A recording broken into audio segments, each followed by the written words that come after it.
Rebel Wealth Radio. What's happening, everybody? With my partner here, Chris Burns. How are you doing, Chris? I'm good, brother. How are you? I'm doing great, man. Getting all set for the holidays here. 2021 we're in, right? About to close this year out. About to close it out strong. That's right. It's been a good year. Oh, man, it's been phenomenal. That's good. Next year's a big year for us. Lofty goals. Yeah, man, we already started rolling on all that kind of stuff, and I found that we are undoing some of the biggest mistakes, and today we're going to talk about costly mistakes. That's what they are. Yeah. Yep. So, and we're finding that we didn't take the advice of people early on in our business that told us, there's a certain way to build a business, and we said, nope, we're just going to cash commission checks and get rich, and now we're dealing with those costly mistakes. Yeah. Yep. So you kind of look back, and I think that everybody goes through that, where it's you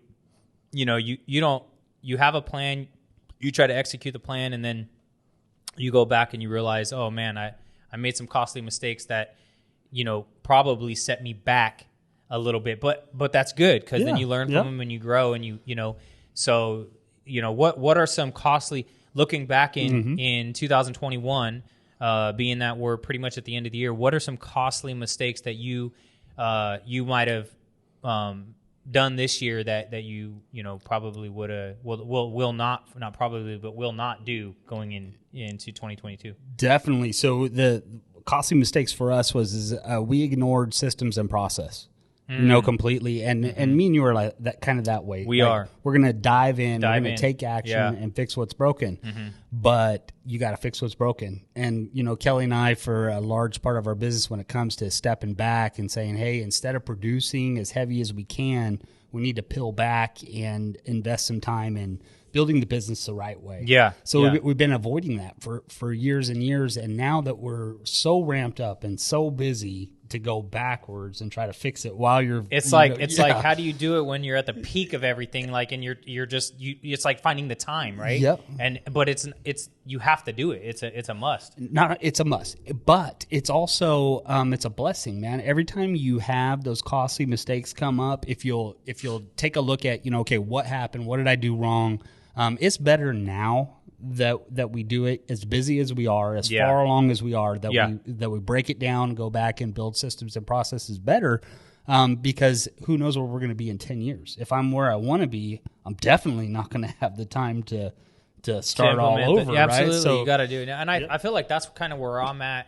Been in the business for 18 years, and for the next 20 years of my career, I feel like I'm just now starting. I've done very well, but I'm just now starting to build that infrastructure toward where I want to be in retirement. And so I want to avoid those costly mistakes. And I think for me, it's almost along the same lines. I've never been a systems person. I believe in them, and I know that the top producers in my industry, they all have bulletproof systems. And what's crazy is each of them, their systems are different, and they look a little different. They do what works for them, but they have a system in place. They have a process in place, and then they execute it to a T so that they don't have the costly mistakes. And what are those costly mistakes for us? It's not closing escrows on time. It's causing stress to borrowers and buyers that they don't need in an already stressful home buying process. So, when you move to a greater scale of what you do, and when your business grows exponentially, you have to have systems in place, and you have to have those processes, so you don't have those costly mistakes. And I think for me, it's, my brain doesn't work like that. My brain is not a systems. I'm very just drive, and run over the obstacles in the way, and not not build something that kind of, makes the obstacles obsolete, so to speak, right? So, going into the new year, I'm looking at, adding some additional pieces to the team that can, simplify the process. I mean, we're already pretty well-oiled machine, but you can always get better. And you want to look at things that you did in the year, well, let's just say the year past, and say, okay, well, where did I lose? What cost me? Okay, well, that area I need to develop more of. Absolutely. Yeah. When we look back too, there's opportunity. I mean, there's clients that didn't get to use our service because we didn't have the systems and processes back then to follow up with them. So Right. we're up against time. There's only one of me, and I can only do so much in a day. So in building out the systems and the processes, then, what do I exactly do in every area so that I can duplicate that through other people? Yep. And that costly mistake has cost others too, because I could have duplicated my processes and laid those out for somebody else who would have then had the opportunity that I've been blessed with. Yeah, absolutely. Yeah. And it's like you're I don't know if we want to call them failures, but just like Failure. your costly mistakes, let's say, are good for people because it's allowing you to help other people maybe avoid some of those, because you're learning from them. And then it's like, okay, well, you have people that you're mentoring. Yep. And it's like, well, hey, you guys probably don't have the luxury. Like, you're in a place financially, I think, and in your career that, although they are costly mistakes, they're not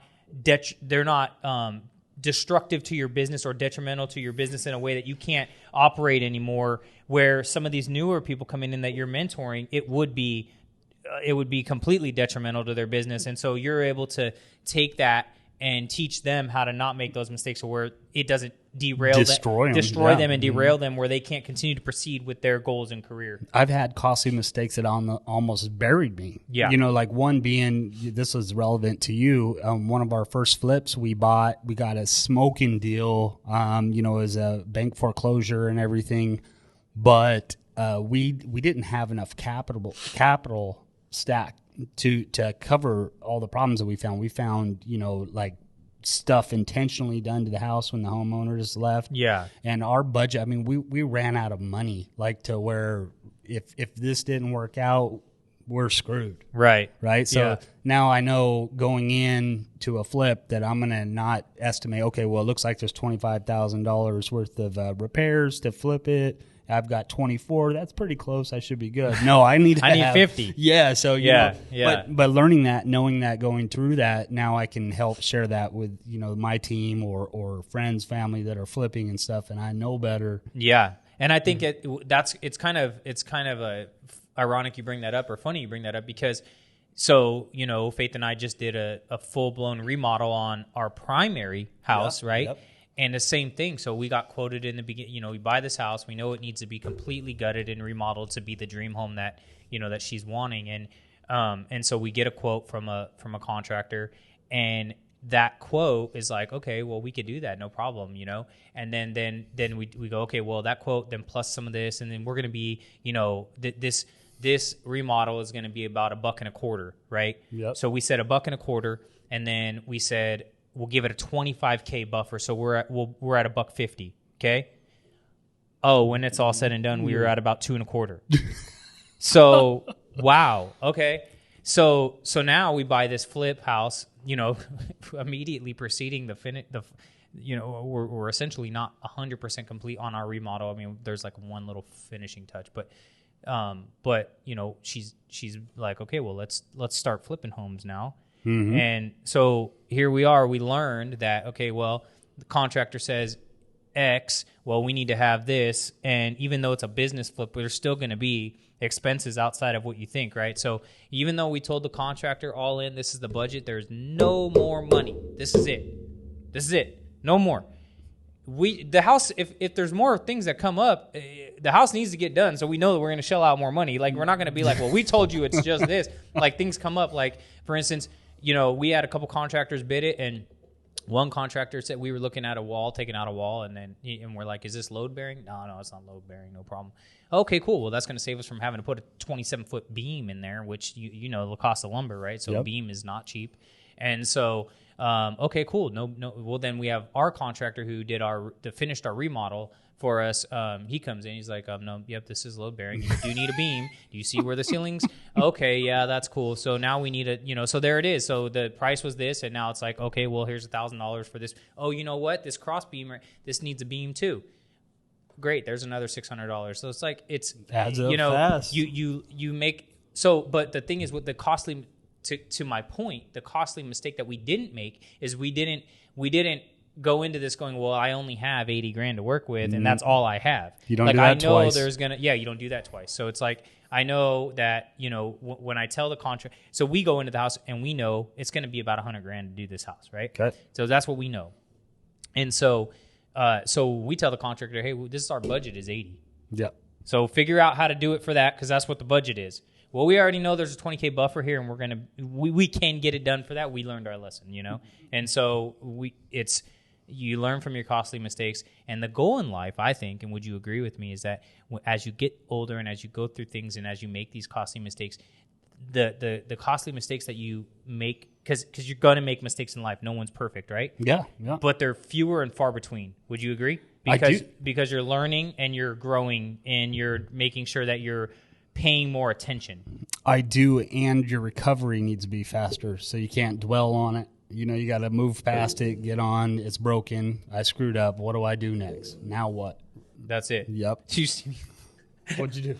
I'm just so stupid, dude. I'm trying to drink my drink like over here with the microphone like this. I probably look like an idiot. Look at them reaching over there. Just put the thing in your right hand and reach over and take a drink.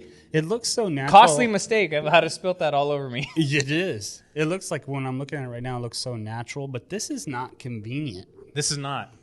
You know, being all tied up, but I guess there's this no is solution. 2021. You think they'd have a floating microphone right now? They should have one. Or like maybe we need them Madonna headsets or something like that. What is that? You know, you don't know Madonna. I know Madonna. You do? I know Madonna. Okay. Well, does she? What headset? Like the Michael Jackson one? The little cute one that goes in. That one. You know? Yep. Yeah. Okay. Because this is going to be a costly mistake. But the costly mistake, you know, that's a bad name for it. It's a costly mistake if you don't learn from it. Yeah. Right. I mean, that's true.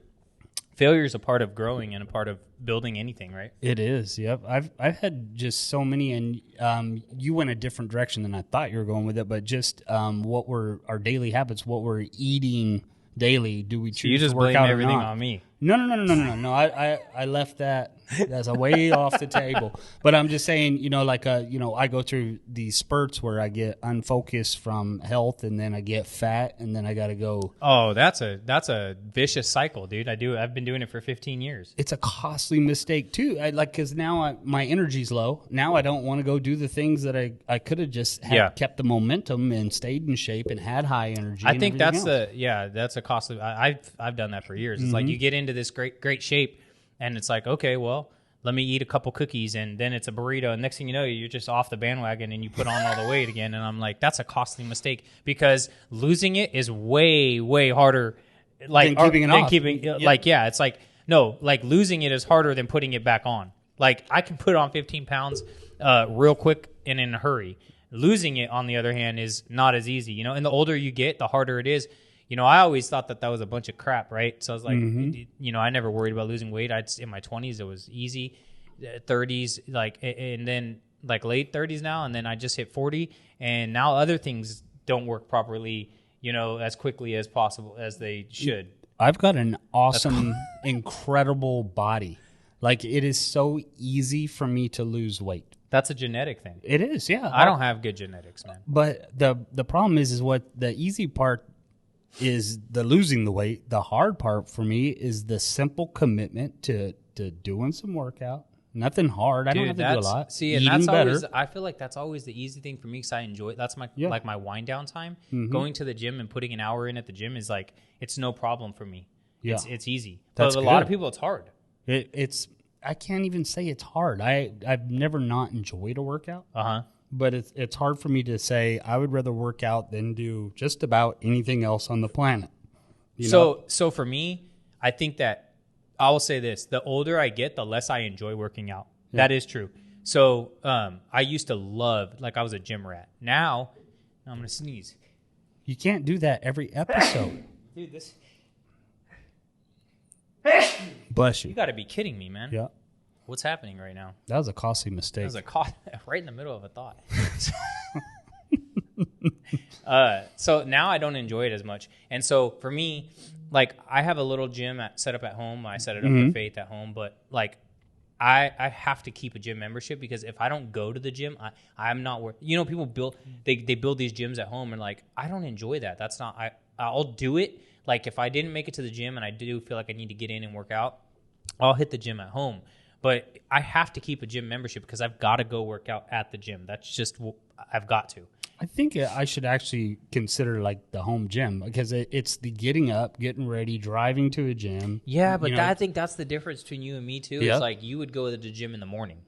Yes. Not me. I'm not going to the gym at 5 o'clock, 6 o'clock. No, there's people in the gym 5, 6 o'clock in the morning. I'm not doing that. I'm not getting up until 7:30, and I'm not going to go to the gym. I got to get to the office and start working, and then I want my day to wind down from work around like 3, 4 o'clock. Then I'm going to go hit the gym, and then I'm going to chill. You know, so for you, we don't have that. You don't have that. Yeah. I mean, you're 7, 8, 9 o'clock at night still hustling, and that's when people get off of work. Yeah, it's a different. So, yeah. I mean, don't get me wrong. My phone's still with me. I'm still responding to you. Oh, you know, yeah, you guys. I know. But I'm saying like the way that I structure my loans in the day, and I'm getting them into processing and moving all of that stuff. So, you know, I just am not I've never been a morning person. I'm actually a grumpy ass person in the morning. I'm so grumpy. Are you really? Yeah, I hate mornings.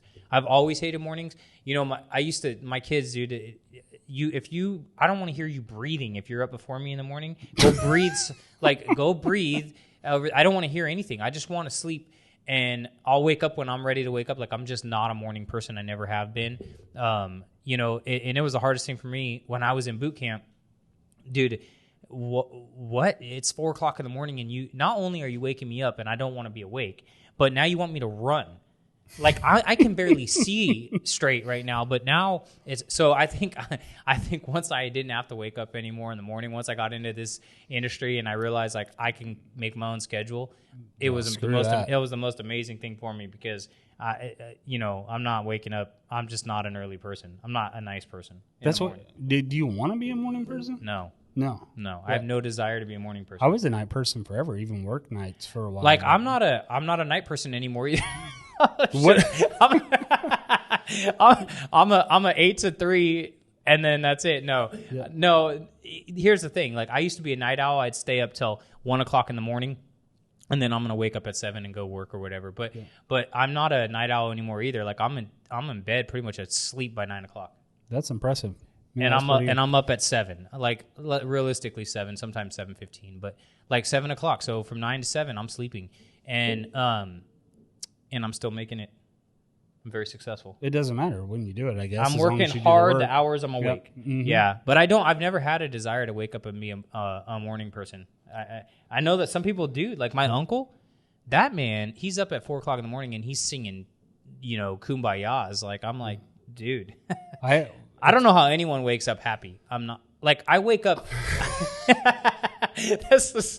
Like I wake up internally happy about my life. Yeah. But I'm not in a great mood. I need to wake up first, and that involves me brushing my teeth. That's the first thing. Like I've got to brush my teeth before anything happens. Thank God. And then I've got to have my rock star. So like those are the two things I have to do before any kind of like enthusiasm is going to come out of me. I wake up happy. You wake up with enthusiasm, or you just wake up happy? I throw my son on my back, run down the stairs. Like I wake up with energy. Happy. Yeah, see, that's not me. We're totally different in that. My energy lasts from like 8 a.m. until like 6 p.m. I'm wired different than you. Yeah, you are. But it was also a decision. I remember my uncle when I was a teenager grabbing my mattress and throwing me and my mattress against the wall to wake me up. Like so my uncle would always come into our room at, you know, like 6:30 in the morning and, you know, get up. I don't like, what is this? Sleeping people. I don't like sleeping people in my house. Get up. If I'm up, you're up. I'm like, yeah, 6:30. I'm 15 years old.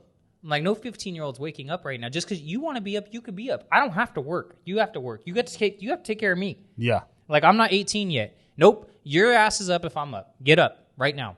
On the weekends. Like school days, that's fine. We got to get up anyways. But the weekends, you would think, hey, he'll let you sleep in. No, you're not sleeping in his house. No, you're up. You're up. Yeah, maybe that's why I hate mornings so much, because I'm like boot camp, the uncle, everybody or made uncle you do first, and then it transitioned into boot camp. And I think once I became an adult, because I really wasn't an adult when I was at boot camp, I was 17, and then I really once I was living on my own. You know, I think I had to be at work at like 7 every morning back in the days that I ran the lumberyard in Marysville. So and I was a night owl, so I was up till 1, 2, 2:33 in the morning, and I had to be at work at 7, and I did it every day. But once I got a taste of like making my own schedule, and like then I was like, oh, cool, I don't have to be this morning person anymore. So I'm not. Yeah. Mine is everything I've done has been, okay, what does somebody successful do? How can I do that? Right? Yeah. I'm not trying to create stuff myself. So it just seemed to me when I was researching, and I'm sitting here with you right now trying to figure out why I decided to start getting up earlier.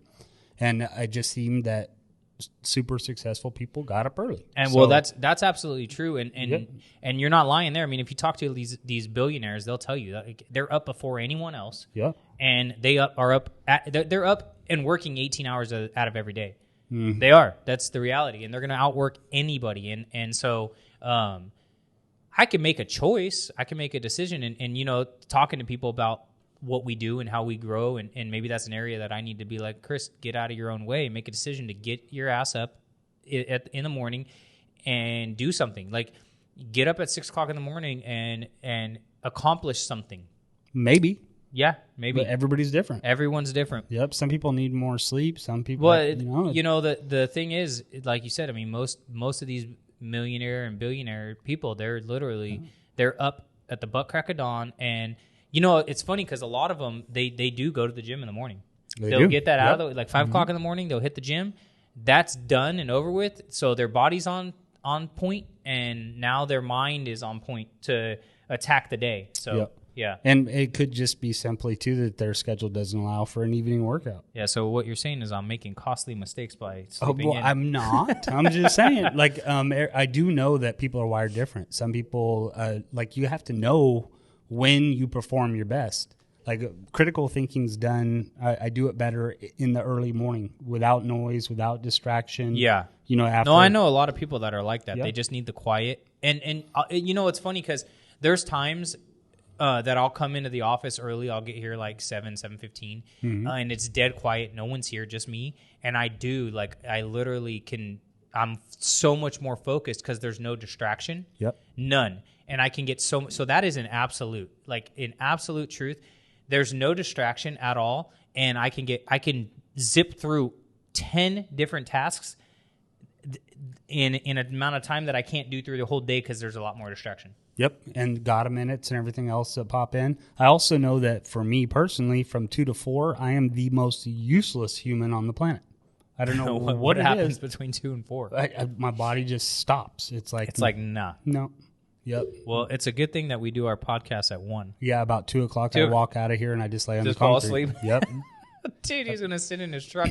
If you see Steve's truck here for an hour after the podcast, he's napping in it, guys. Yeah, but I literally schedule around that if possible. Like it's just a truth for me right now. What happens? Does your whole body just like give out? I don't know. I just am Is it a mental block? 99% a mental thing. I'm positive, but I am tapped out. I don't want to talk to people. I don't want to work on things. I don't want to do anything. I feel you. I think that's probably anyone that works as hard as we do, that at some point in the day, that's what you feel. Yep. Yours just happens to be between 2 and 4. Why? I don't know, but mine's probably around 6:30 at night. I'm just like, nope. I don't want to take another call. Mm-hmm. I don't want to talk to one other person, unplug, and just relax and chill. And you still take your calls. I know. Yeah, so stupid. I'll do it too. I mean, it's not like we have. I don't take calls after. So you remember back in the day, like you could get a hold of me at like 11 o'clock at night. That's not happening anymore, for multiple reasons. Well, 2, in fact. 1, I'm dead asleep, so pretty hard to answer the phone. Yep. Before I used to stay up till like midnight, 1 in the morning, and if I see the phone go off, and it's you guys or any other realtor or a client or something. My natural habit is I'm not going to leave them waiting. I'm going to respond. I seen the text, so I'm going to respond, right? So that's the first thing is I'm asleep, 10, 11 o'clock at night. So 9 o'clock comes, like, you're never going to get a hold of me. That's just not going to happen. Unless you're over my house chilling, then and... Which you're a phenomenal cook.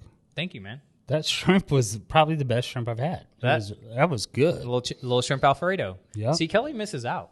I know. She hates seafood. Missed out. I had to make her special chicken. Yep. But she said it was amazing too. Yeah, she did say she liked it a lot. Well, Friday night, I got you on some fajitas. So, yeah. But like, So that's the first reason I'm asleep. Mm-hmm. And then the second thing is I'm not taking calls after 9, period. Even if I was awake, I will watch that text message and get back to you. We are in a different place. So back then when we used to take those calls, it was, I got to get everything. But we've built our businesses so that we can say, I want to work with the people that are going to respect that I have a family. I think that was the biggest thing is a friend of mine, a really close friend who's an agent, who's a real estate agent. He told me we were golfing one day and he said, if people can't understand that you have a life too and a family too, it's not my client. Then that's on them, and you probably don't want to work with them anyways. And it kind of resonated with me because I've always built my business, and one of the biggest things that all my agents that worked with me for years and years have said is, dude, you can get a hold of Chris anytime. He's the quickest responder ever, and I tell people that too. Yeah, which I am. And you know what I think is I really believe this wholeheartedly. Like, I don't get calls really after 9 o'clock. Where before I used to get bombarded with calls. And so I believe wholeheartedly that, there was a shift in me, spiritually, and a shift in me, like mentally and emotionally, where I was just like, I have to protect my time, and I have to be available, for my home life just as much as I am for my work life, and I have to have that balance. And God really, he honored that because my phone doesn't ring at 11 anymore at night. It just doesn't. I don't get text. And so for me to be like, I'm not going to take. Though. I mean, we're putting that out there. When we made that decision for ourselves, we're putting it out, and people respect it. They're like, well, he needs to be present with his family. Yeah, absolutely. So that he can come to work and do his absolute best. So I don't want to make those costly mistakes anymore of being all night, giving my all to work and nothing at home. I'm not doing that. That's the biggest costly mistake. Yep. So we another costly mistake would be not to subscribe to this channel. That is a costly mistake, folks. You're missing out. You're missing out. And one day we will bring out the 8 toes. I promise. Yeah, all 8 of them. Thanks for tuning in. Thanks for tuning in, guys. We appreciate it. We love hanging out and just rapping and joking and all kinds of good, bad, and everything else. And then this is such a good message too. Like, I wish I would have had this take on costly mistakes when I first started. Yeah. So I didn't have really any. I got just thrown in the industry and just kind of do your own thing. So I've learned a lot along the way, and I'm trying to share that knowledge with other people. So and we want to share it with you more often. So make sure you tune in for the next episode. Tune in for the next episode, guys. Steve, good chatting with you, man. You too, brother. Talk to you guys later. All right.